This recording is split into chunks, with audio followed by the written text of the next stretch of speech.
It's important to point out that in our current system, the traditional family is broken, with both parents having to work in order to survive.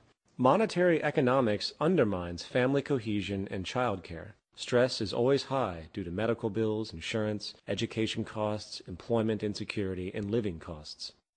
In a resource-based economy, the integrity of the family will be returned. Beyond that, the cultural values of society as a whole would undergo profound change. With the monetary system outgrown and the world working together to produce abundance for all the citizens of the planet, activities we appreciate will expand greatly, for the amount of human freedom will be unlike anything we know today. Consequently, one of the more in-depth changes in lifestyle and values will be the way people think about property. In most of the world today, property is a powerful concept, with people often associating their social status to what they own.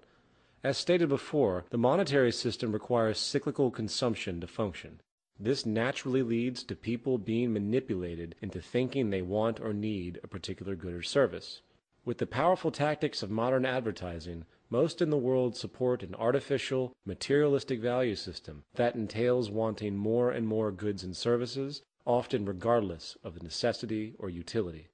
In a resource-based economy, the monetary system will no longer pollute the human mind via its manipulative arm, advertising. The endless sea of billboards, media commercials, magazines, and the like will no longer poison the landscape or our perceptions. This will cause a dramatic shift in what we find important and hence change our lifestyles. More to the point, in a resource-based economy, there is no reason for property. Property is an outgrowth of scarcity. People who had to work very hard to create or obtain a product or resource in turn protected it because it had immense value relative to the labor entailed along with the scarcity associated. Property is not an American or capitalist idea. It is a primitive mental perspective generated from generations of scarcity. People only claim ownership because it is a legal form of protection. In a system of abundance without the need for money, the idea of ownership becomes irrelevant.